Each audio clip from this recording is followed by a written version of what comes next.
साथियों नमस्कार। मैं डालचंद महर्षि भर्तृहरि कोचिंग शाजापुर से। जैसा कि हमने छंद का बेसिक ज्ञान दे दिया था, अब हम छंद को और थोड़ा आगे बढ़ाते हुए शुरू करते हैं इंद्र वज्रा छंद। इंद्र वज्रा यह 11 वर्णात्मक छंद है। इसके प्रत्येक चरण में 11-11 अक्षर होते हैं। कैसे पहचाने, इसका जो लक्षण है, इस लक्षण से हमें ये जानकारी होगी कि भाई इसमें किस तरीके के कौन कौन से गण बनेंगे और 11 वर्ण भी होंगे या नहीं होंगे।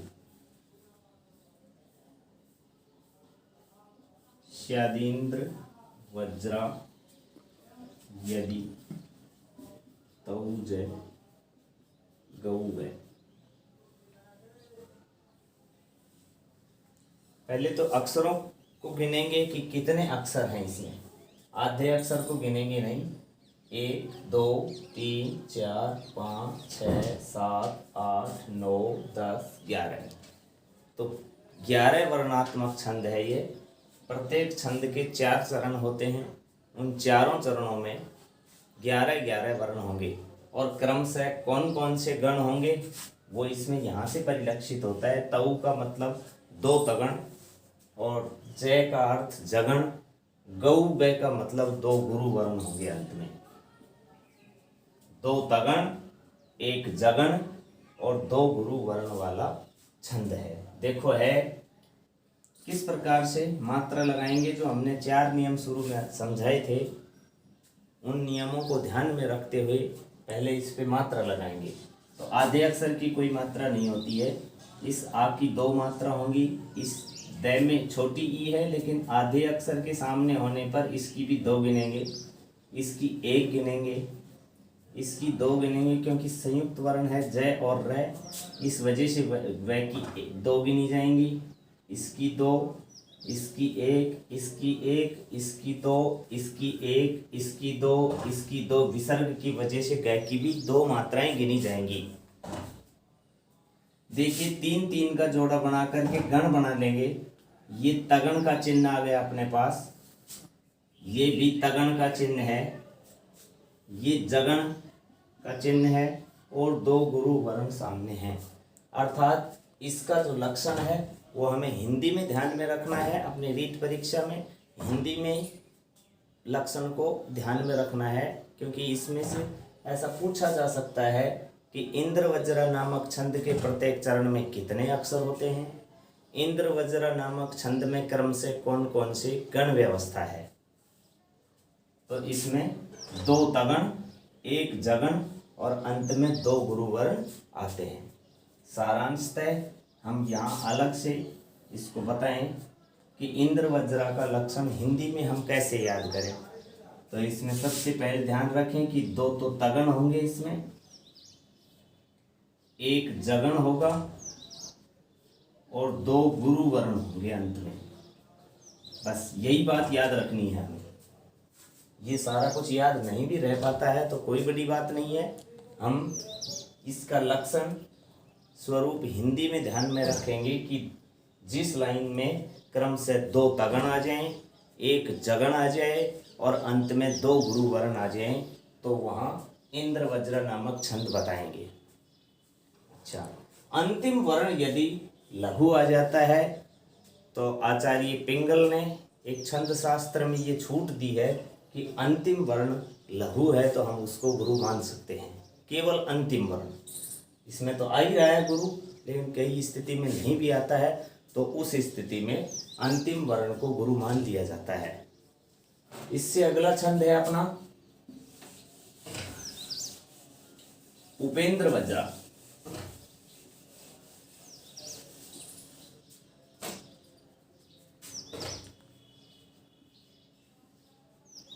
उपेंद्र वज्रा नामक छंद, इसको कैसे पहचानेंगे कि इस कोई भी लाइन देकर के ये पूछा जा सकता है कि उपर्युक्त पंक्ति में कौन सा छंद है। तो ये भी लक्षण ध्यान रखना है लक्षण हिंदी में ही ध्यान रखना है, संस्कृत में तो मैं आपको समझा रहा हूँ कि इसमें गण व्यवस्था इस तरीके की होगी, ये इसका संस्कृत में लक्षण है। संस्कृत में लक्षण हमें याद नहीं रखना है, हमें लक्षण याद रखना है हिंदी में, क्योंकि ऐसा पूछा जाता है कि इसमें गण व्यवस्था कैसी है, कितने वर्णों वाला छंद है, ऐसा पूछा जाता है। तो उपेंद्र वज्रा का लक्षण है उपेंद्र वज्रा जत जा स्तुतो गौ।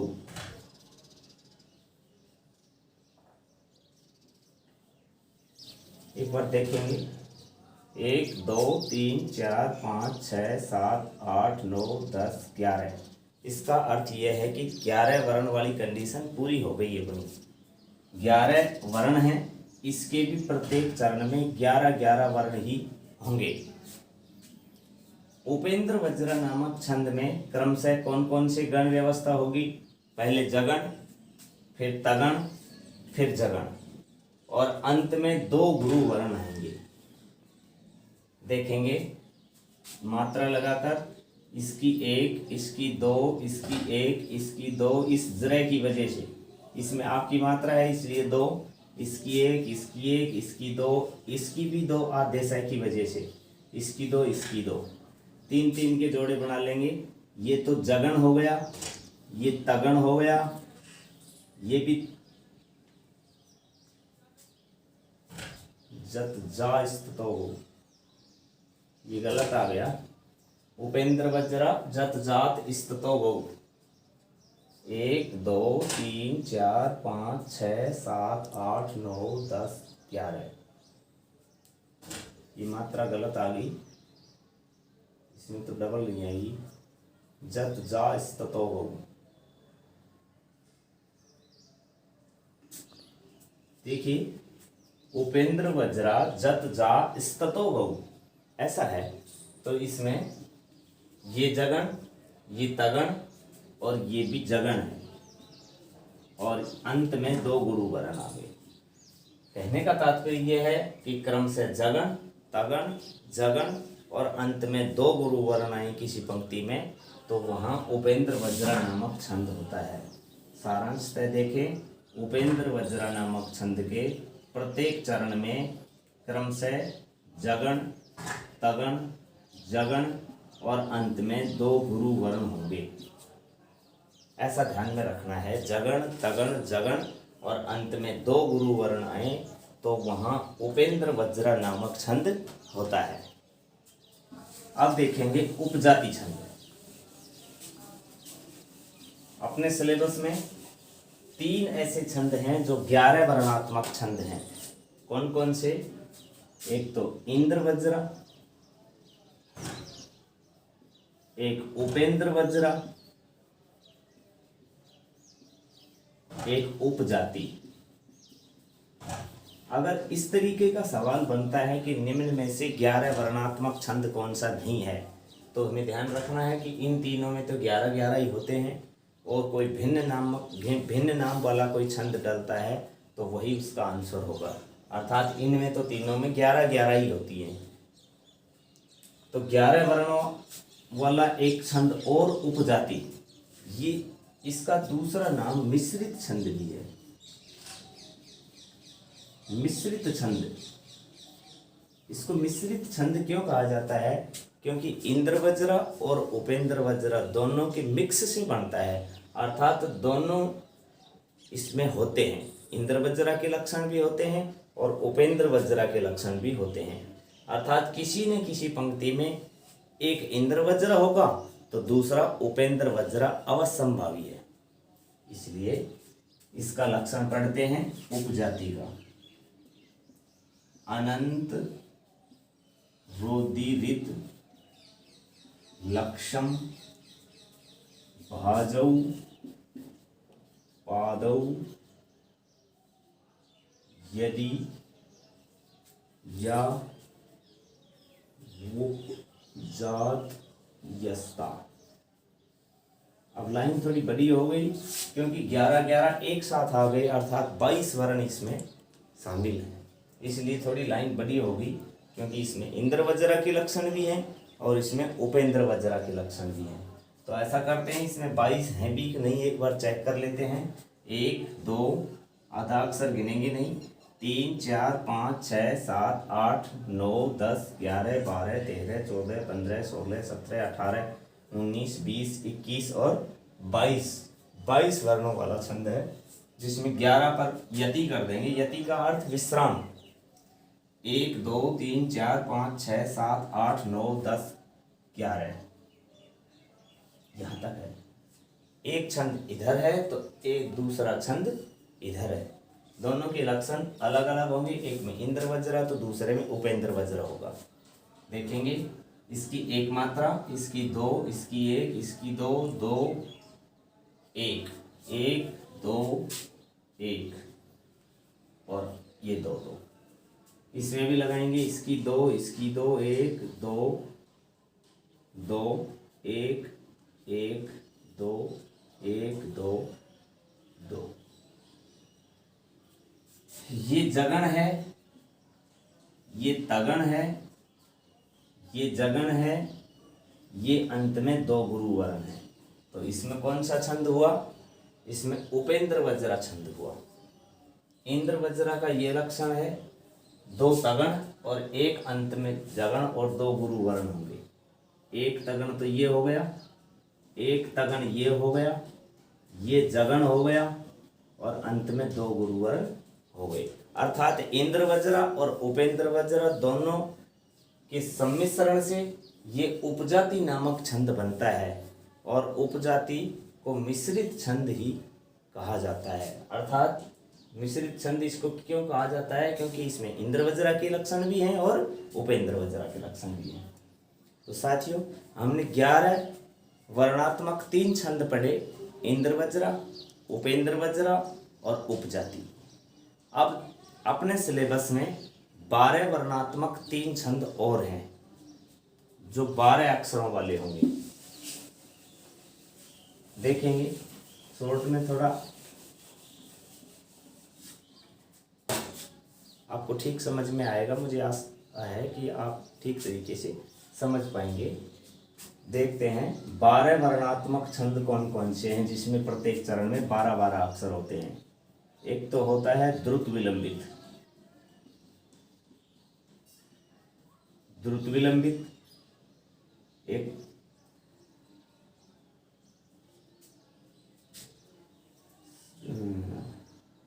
द्रुत विलंबित के बाद में वंशस्थ और एक है भुजंग प्रियात।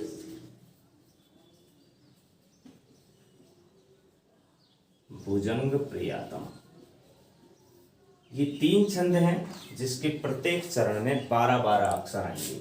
इसमें भी 12 अक्षर होंगे प्रत्येक चरण में, इसमें भी और इसमें भी 12 वर्णात्मक। जिस प्रकार से 11 वर्णात्मक छंद हमने बताए, इंद्र वज्रा, उपेंद्र वज्रा, उपजाति, ठीक उसी प्रकार से 12 वर्णात्मक भी 3 छंद ही हैं जो अपने सिलेबस में, रीट सिलेबस में, जिसमें द्रुत विलंबित, वंशस्थ और भुजंग प्रियात नामक छंद पढ़ेंगे। तो सबसे पहले द्रुत विलंबित को पढ़ते हैं। द्रुत विलंबित,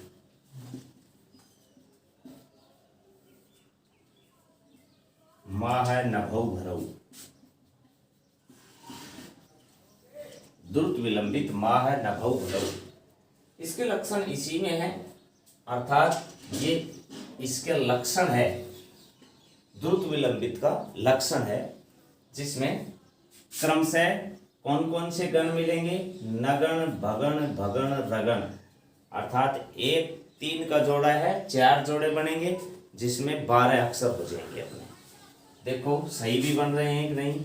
इसकी एक मात्रा, इसकी एक, इसकी एक, इसकी 2 मात्रा, इसकी एक, इसकी एक, इसकी 2, इसकी एक, 1 2 1 2, ऐसी मात्राएं लगाएंगे जिसमें क्रमशः 3-3 के जोड़े बना देंगे। ये नगण बन गया। जैसे हमने गण व्यवस्था आपको समझाई थी कि किस तरह से गण बनाए जाते हैं, पहली कक्षा में हमने बताया था। तो इसके बाद है भगन,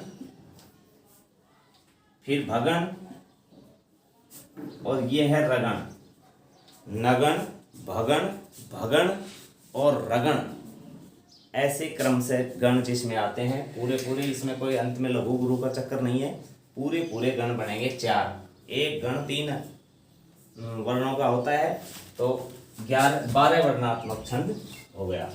क्रम से दोबारा देखें, इसमें हमें ध्यान रखने योग्य बात यह है कि इसके प्रत्येक चरण में 12-12 अक्षर होते हैं। 4 चरण होते हैं, चारों चरणों में प्रत्येक चरण में 12-12 अक्षर होते हैं, जिसमें क्रम से नगण, भगण, भगण और रगण ऐसे गण व्यवस्था होती है। तो ये अपना हो गया द्रुत विलंबित। इसके बाद देखते हैं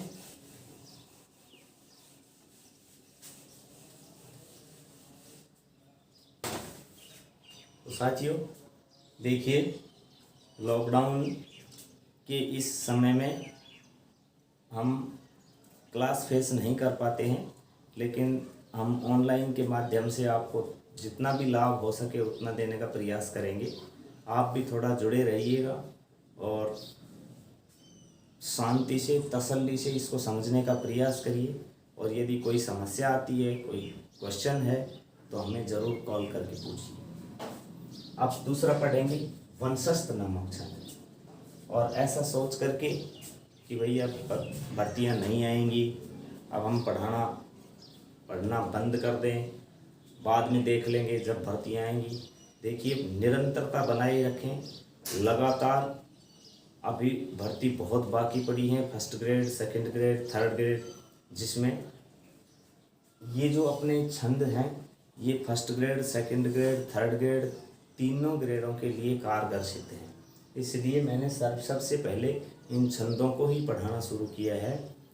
सेकंड ग्रेड भर्ती भी शीघ्र ही आने वाली है और फर्स्ट ग्रेड भर्ती भी होगी। थर्ड ग्रेड का जो रीट परीक्षा जो होने वाली है वो सितंबर में बता रहे हैं कि सितंबर में होगी। तो आप जो है जुड़े रहिए और लगातार लॉकडाउन में अपने घर पर ही अध्ययन को अनवरत करते रहें। अर्थात ये सोच करके कि भाई अब भर्ती नहीं होगी, ऐसा कुछ भी नहीं है। सारे काम होंगे, अगर जीते जागते रहे तो सब कुछ होगा। और जीवन जिंदगी नहीं रही तो फिर तो क्या है। देखें, भगवान से शुक्रिया करते हैं कि ये कोरोना वायरस जहाँ आज से आया था वहीं चला जाए। वंशस्थ नामक छंद, इसका लक्षण है जतौ तु वंशस्थ मुदीरितम जरौ। जतौ तु वंशस्थ मुदीरितम जरौ, इसके प्रत्येक चरण में 12-12 अक्षर होंगे। जैसा हमने कंडीशन बताई, 12 अक्षर हैं भी नहीं है, इसको गिन लेते हैं। 1 2 3 4 5 6 7 8 9 10 11 12। पहली शर्त पूरी हुई, अब इसके प्रत्येक चरण में 12 अक्षर हैं। दूसरी बात यह है कि इसमें गण व्यवस्था 2 अक्षर पहले के लेंगे और 2 अक्षर बाद वाले लेंगे। ये इसमें गण व्यवस्था होती है, अर्थात क्रम से जगण, तगण, जगण और रगण, ऐसी गण व्यवस्था इसमें होगी। देखो है कि नहीं है। मात्राएं लगाएंगे, जो हमने 4 नियम आपको शुरू में बताए थे उसके आधार पर। इसकी 2, इसकी 1, इसकी 1, इसकी 2, इसकी भी 1, इसकी 2, 1 और 2, ये मात्रा लगा दी। अब इसके 3-3 के जोड़े बना लेंगे। ये जगण है, ये देखो तगण है, ये पुनः जगण है और ये रगण है। अर्थात क्रम से कौन कौन से गण बनेंगे? एक तो जगण, एक तगण, एक जगण और एक रगण, ये गण व्यवस्था होगी। ठीक है, अर्थात 12 वर्णों वाला दूसरा छंद भी अपना पूरा हुआ, वंशस्थ नामक छंद, जिसमें क्रम से जगण, तगण, जगण, रगण, अर्थात लक्षण में 2 पहले और 2 बाद के वर्ण लेने पर हमें ध्यान रह जाता है कि इसमें किस प्रकार की गण व्यवस्था है। अब देखेंगे भुजंग प्रयात नामक छंद।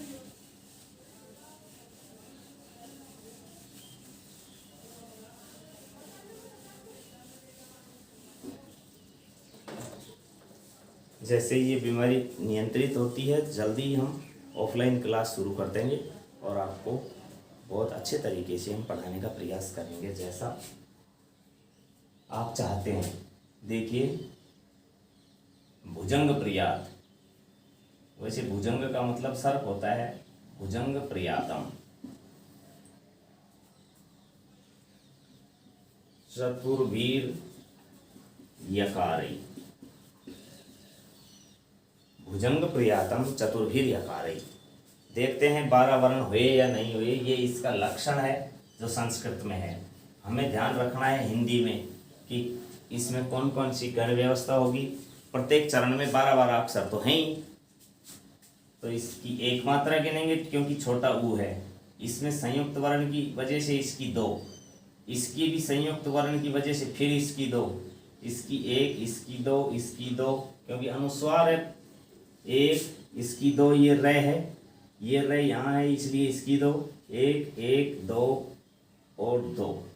12 वर्ण भी हैं कि नहीं, 1, 2, 3, 4, 5, 6, 7, 8, 9, 10, 11, 12, 13 हो गए। देखिए 1, 2, 3, 4, 5, 6, 7, 8, 9, 10। चतुर्भीर यकार ही है, 2 बार यकार लिख दिया, थोड़ा सही करेंगे। चतुर्भीर यकार ही। अब देखेंगे 1, 2, 3, 4, 5, 6, 7, 8, 9, 10, 11, 12। देखिए, काफ़ी समय से अभ्यास नहीं करने की वजह से उल्टे सीधे अक्षर लिखे गए हैं, इसलिए अभ्यास को बनाए रखें, क्योंकि बिना अनभ्यास है विद्या विषम। बिना अभ्यास के तो विद्या जहर के समान अनिष्टकारी होती है। इसलिए थोड़ी थोड़ी मिस्टेक हो रही है बीच में, इसलिए लगातार अभ्यास को बनाए रखें। इसकी एक मात्रा यहाँ लगाएंगे, इसकी 2, इसकी 2।